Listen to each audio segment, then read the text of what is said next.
So mga kapatid, morning revival preview na tayo. At ang schedule natin ay week 8, Wednesday, Miyerkules, day 3. Amen. So magbabasa na ako ng mga Bible verses natin. Matthew 9:12, 36, 38. Those who are strong have no need of a physician, but those who are ill. O syempre naman, pag malakas ka, hindi ka naman pupunta sa doktor. Ang mga nangangailangan sa doktor ay yung mga may sakit. May sakit. 36. And seeing the crowds, he was moved with compassion for them because they were harassed and cast away like sheep, not having a shepherd. Amen. So ito naman, pinapakita sa atin, yung mga tupa ng makalangit na hari ay hinaharas. Hinaharas, kinakawawa. At cast away like a sheep not having a shepherd. Tinaboy na katulad ng mga tupa na walang pastol. So yan yung situation na dinatnan ng Panginoon. Therefore beseech the Lord of the harvest that He would thrust out workers into His harvest. Ito naman sinasabi dito na ating hilingin sa Panginoon. Sino ang Panginoon? Ang Panginoon ng harvest. Siya ang Panginoon ng pag-aani, na siya ay magdagdag ng mga manggagawa sa kanyang pag-aani. Yung beseech dito, ibig sabihin, manalangin tayo. Pag tinignan mo ngayon, ang situation, yung kanyang pag-aani ay hinog na. Kailangan ng mga manggagawa. Ito, sinabi ito nung panahon pa ng Panginoon. Nang ibig sabihin, ang aanihin, laging malawak. Yung panahon ng Panginoon, ganyan. Panahon natin, ganyan din. Huwag tayo magsabi na walang gagawin. Kundi ang kanyang aanihin ay malawak at handa na. Nang ibig sabihin, ang kailangan ng Panginoon, mga manggagawa para sa kanyang farm, sa kanyang taniman, sa kanyang bukirin. Amen. So in Greek, harass in Matthew 9:36 refers to the sheep being skinned by the cruel shepherd and thus suffering pain. Cast away refers to the sheep being abandoned by a wicked shepherd and falling into a distressed, sick condition in which they are homeless, wandering from place to place and helpless. The Lord Jesus' word here depicts a situation in which the pitiful Israelites were afflicted and in anguish under the hands of the chief priests and scribes, the evil shepherds. Amen. So nung dumating ang Panginoon dito, yung kanyang mga tupa, ito yung mga Israelites. So yan ang bayan ng Diyos sa lumang tipan, at yan din ang inabutan ng Panginoon dito nung siya ay dumating. Nakita niya yung sitwasyon ng mga Israelites. Isang nakakaawang sitwasyon. Kaya binanggit sa atin yung ibig sabihin ng haras. Hinaharas sila. Ang ibig sabihin, ito ay katulad sa binabalatan ng mga malulupit na shepherd. Ano pa? Sila ay nagdudusa sa pananakit ng mga malulupit na shepherd. At sila ay mga itinataboy na katulad ng mga tupa na mga pinabayaan na talaga. At ito ay ginagawa ng mga masasamang pastol, at sila ay nasa mga kondisyon na naaapi ng panahon na yun. Aping-api sila. Sila ay homeless, walang tahanan, mga wanderer, no, mga taong gala, walang tirahan, walang bahay, walang tumutulong. At nakita ito ng Panginoon, ang mga nakakaawang Israel na siyang afflicted, ibig sabihin pinapahirapan, no, at nasa pagdurusa. Yan ay dinaranas nila sa ilalim ng kamay ng mga masasamang pastol. So yung masasamang pastol dito, tumutukoy doon sa mga chief priest noon, mga eskriba, mga masasamang pastol. Sila kasi yung mga leader noon eh. Mga ano yan, mga chief priest, mga sampadi, at mga eskriba, mga sinasabi natin mga marurunong. So, ayoko magbanggit ng mga situation ngayon kasi on live tayo. Ano tayo, public tayo. Pero yan ang situation ng panahon na yun. Ang mga tupa ay nasa kaawa-awang sitwasyon. Amen. The heavenly king considered the Israelites as sheep and himself as a shepherd. When Christ came to the Jews the first time, they were like lepers, paralytics, demon-possessed, and all manner of pitiful persons because they had no shepherd to care for them. Now in his kingly ministry, for the establishing of his heavenly kingdom, he ministered to them not only as a physician, but also as a shepherd, as prophesied in Isaiah 53:6 and 40:11. Amen. So nung dumating ang Panginoon dito, meron siyang at least magandang status. Sa isang banda, siya ay pastol. Siya ay pastol. Ang pastol ay namamahala, nag-aalaga ng mga tupa. Sa kabilang banda naman, siya ay manggagamot. Manggagamot siya. So, noong panahon na yan, okay, na dumating ang Panginoon, inahilin tulad niya ang mga tao sa mga ketungin, paralitiko, mga inaalihan ng demonyo, no? At nasa kaawa-awang mga sitwasyon ng mga tao.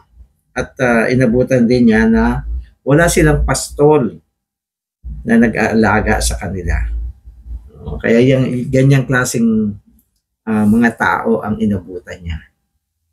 Kung tutusin, pwede natin sabihin, kapag wala ang Panginoon bilang pastol at manggagamot, ganyan talaga yung kalagayan ng mga tao. Tayo ganyan din. No, yung mga Israelites, no, bagamat sinasabi nila sila yung bayan ng Diyos, umabot din sila sa ganyang sitwasyon. Mga naaapi, kinakawawa, no, hinaharas, minamaltrato, no, at parang mga tao na wala ng lugar, no, dito sa lupa. Kaya hindi kaharian yan eh. No, yan ay mga organisasyon. Sa loob ng mga organisasyon, o minsan ganyan yung mga leader, yung kanilang mga miyembro ay nakakawawa. Minsan hindi nila alam na kinakawawa sila. No, at yung mga matataas ang katungkulan, sila yung masasarap ang kondisyon, masarap ang buhay. Mas iba yung kinakain nila. No, iba yung mga iniinom nila. No, iba yung kanilang inaarte sa loob ng mga organisasyon. Sa mundo, sa sanlibutan, palaging ganyan. Maski sa mga bansa, makikita nyo yan. Yung mga leader, ang tataba. Yung mga mamamayan, ang papayat. Ibig sabihin, yung mga leader, nagpapasarap. Ay, nako. Amen. So, nung dumating ang Panginoon, siya ay napuno ng habag at awa. Sabi rito, he was moved with compassion Ang Panginoon natin, punong-puno ng habag, punong-puno ng awa sa mga tao. At ang maganda rito, siya ay physician. Yun ang maganda. Kaya niyang pagalingin lahat ng uri ng karamdaman. Yan yung pagmiministeryo ng Panginoon nung nandito pa siya sa lupa. Hindi lamang mga physical na mga karamdamang psychological, mga karamdamang spiritual, kailangan natin ng Panginoon. Panginoon, pagalingin mo ako. Kuminsan tayo nabubulagan. Hindi physical, but spiritual. Panginoon, buksan mo yung mata ko. Makakita, makaintindi, makakita ng liwanag. Yun naman mga ketungin, ito ay sumasagisag sa mga kasalanan. Marumi, kasalanan, nakakahawa. Kailangan ng paglilinis ng Panginoon. Mga paralytics, mga imbalido. Ang totoong imbalido, alam nyo kung ano? Yung mga tao na hindi makapaglingkod sa Panginoon. Imbalido yan. Tinawag, hinirang ng Panginoon tayo na para makapaglingkod sa Panginoon. Pero ilang libong Kristiyano hindi naman naglilingkod sa Panginoon. Hanggang ngayon, alipin pa rin ng sanlibutan.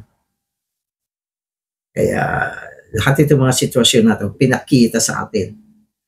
At ito ang mga tao na inasikaso ng Panginoon upang maging bahagi ng kanyang kaharian. So, ang ganda. Amen. So the Lord took the opportunity given him by the Pharisees' question to give a very sweet revelation of himself as the physician. The Lord was telling the Pharisees that these tax collectors and sinners were patients, sick ones, and that to them the Lord was not a judge, but a physician, a healer. In calling people to follow him for the kingdom, the King of the heavenly kingdom ministered as a physician, not as a judge. Amen. So, may comparison dito. So, yung Panginoon, nung dumating siya, dahil sa mga situation, nakita niya na ang kailangan ng tao ay manggagamot.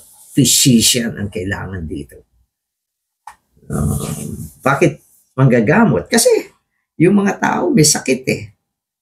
Sila ay mahihina, may sakit, may ketong, di ba? May bulag. Lahat ng klase ng karamdaman nasa kanila. May paralitiko. At mayroon pa mga demon possessed. Hindi kailangan ng judge nito mga ganitong klaseng tao. Punta ka para i-judge mo yung may ketong. May ketong na nakatulan mo pa. Yung mga paralitiko, kakatulat. Hindi pwede yun. Diba? At yung mga demon possessed, paano mo kakatulan yan? Ang kailangan yan ay pagpapagaling, pagpapalayas ng mga demonyo. Kaya nung dumating ang Panginoon, siya lang ang isa na pwedeng lumutas sa mga kaawa-awang sitwasyon ng mga tao. At sila ay katulad ng mga tupa, ng mga homeless, walang lugar, walang tirahan, walang sambahayan, walang buhay eklesiya.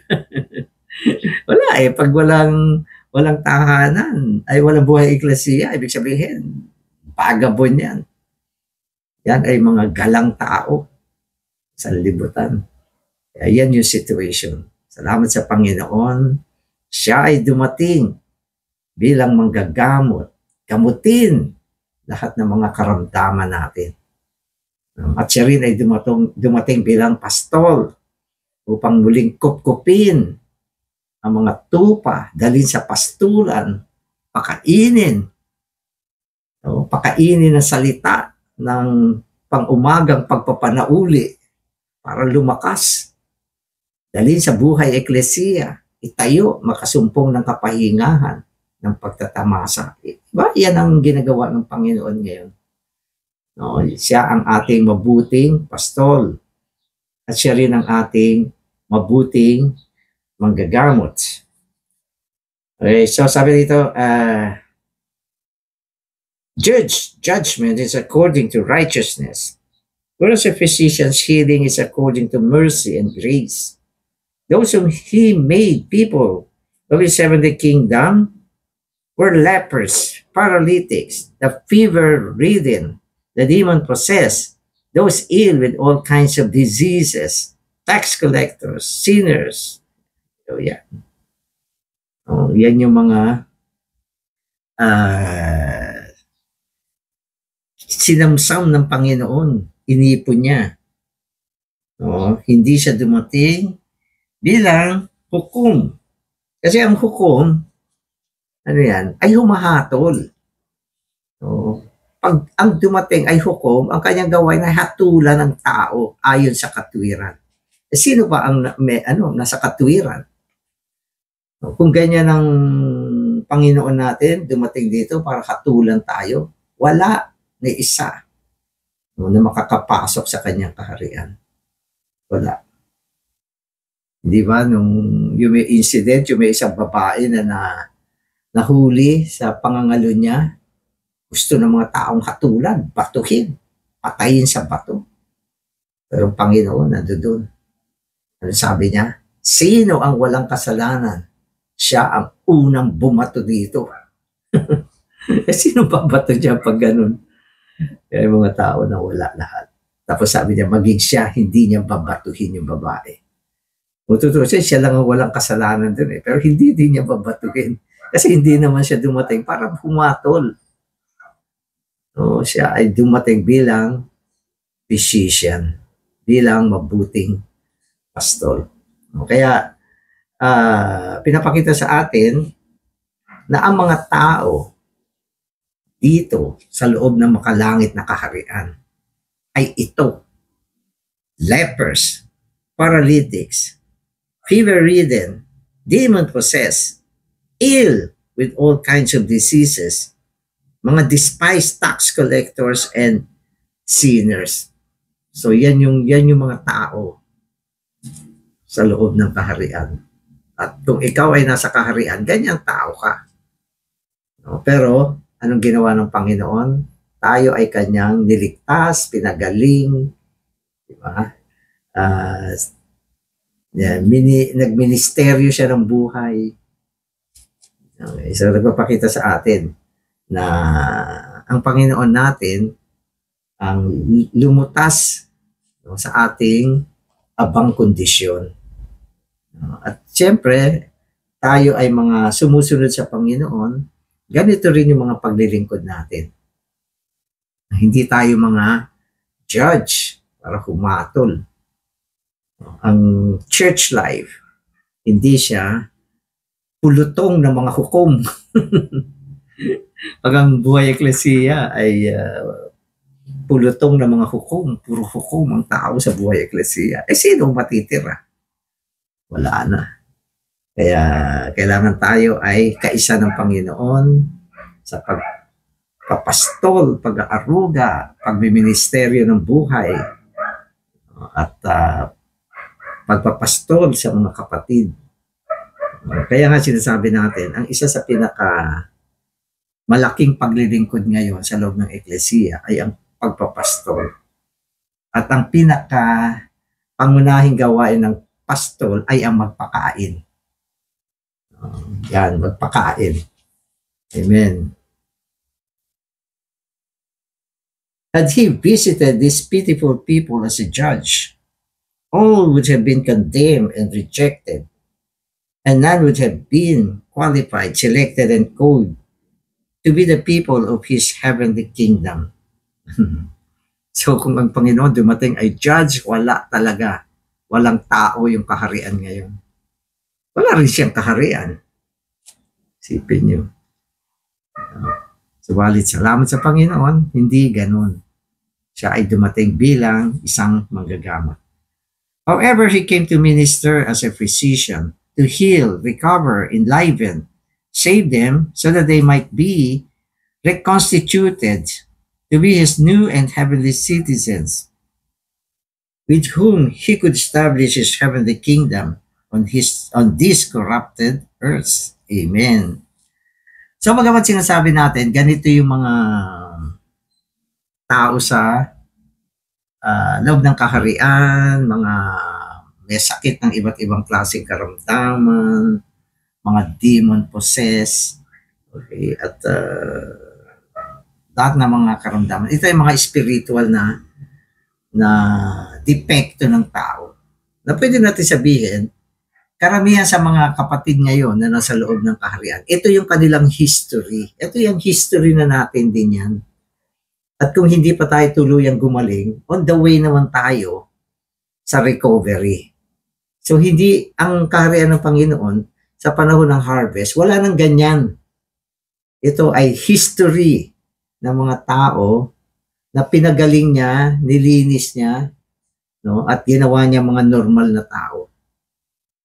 No? Kasi kung sa panahon ng pagpapasok doon ng kaharian, ang kaharian ay binubuo pa din ng mga ganyang klaseng tao.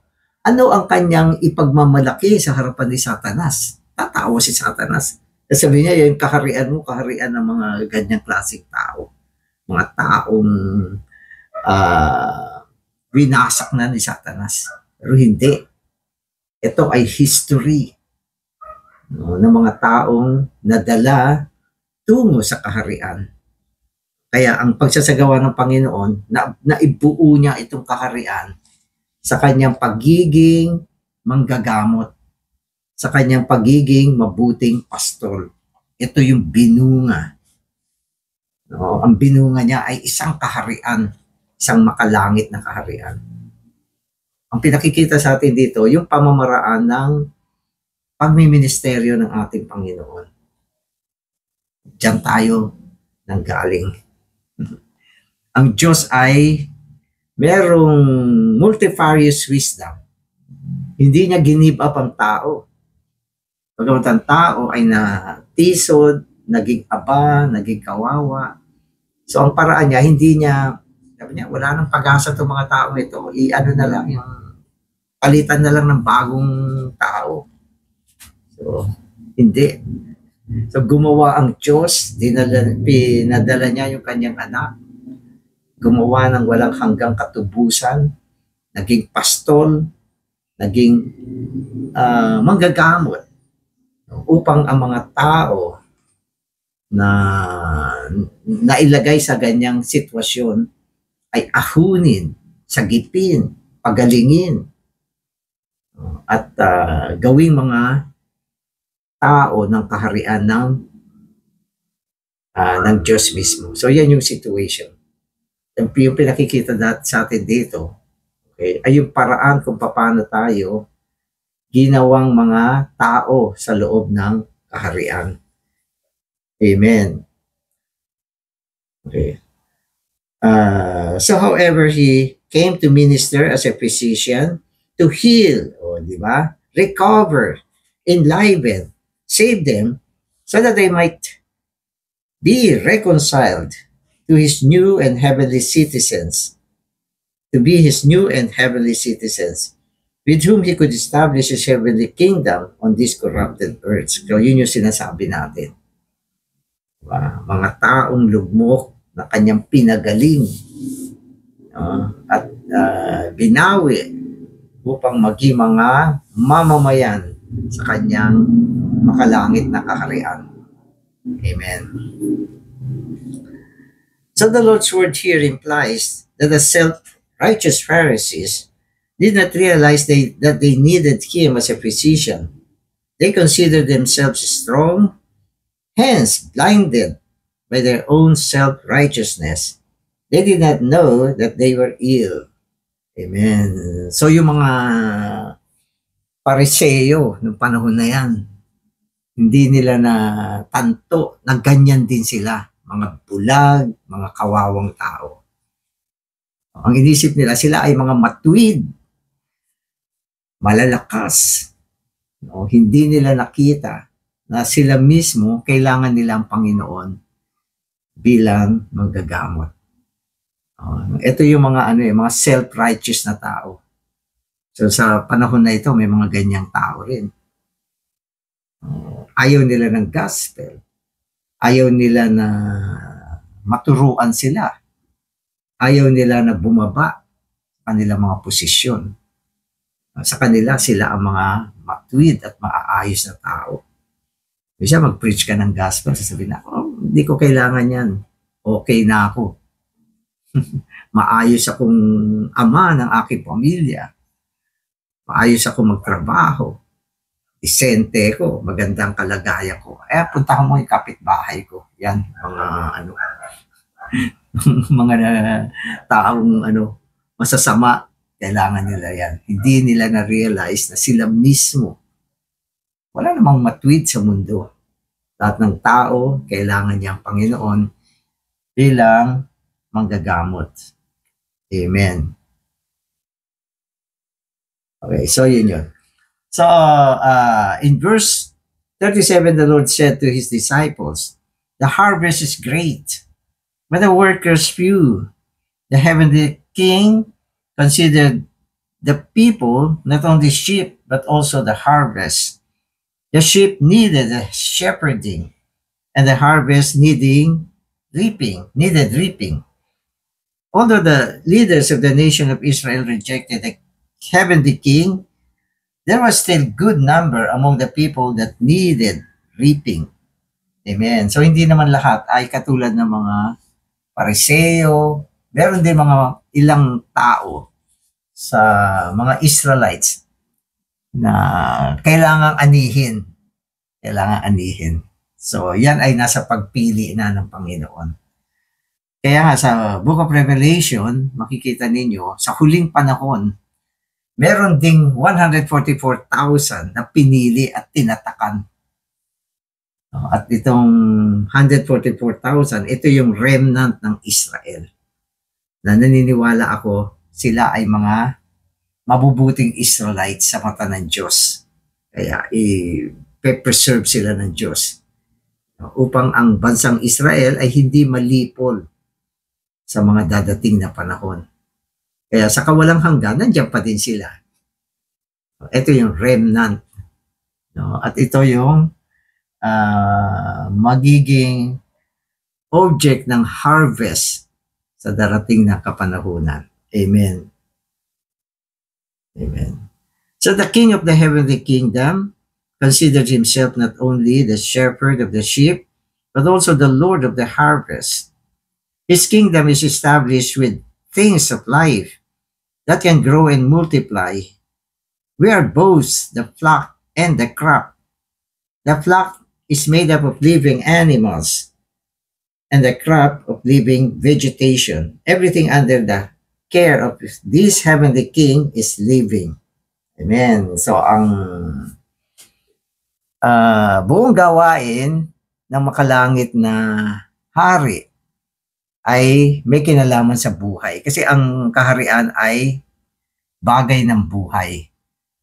Kaya ang mga tao, hinambing niya sa dalawang klaseng tao na katulad ng mga farm. Yung farm kasi, ito yung mga pag-aalaga ng mga hayop, mga buhay na hayop. Yun namang, So, farm. Yung isa ay crop. Yung crop naman, ito ay mga halaman. So, mga halaman. So, tama ba ako? Okay. Flock. So, hindi farm. So, yung isang klaseng bagay sa nagawain ay ang mag-alaga ng flock. So, yung flock ay mga hayop. Yung isa naman ay crop, mga halaman. So, yan yung dalawang uri ng pagsasalarawan ng mga taong inaalagaan sa loob ng kaharian. Okay, so, flock and crop. Amen. So, lahat ay nasa ilalim ng pag-aaruga ng makalangit na hari. So, siya yung nag-aasikaso sa atin ngayon.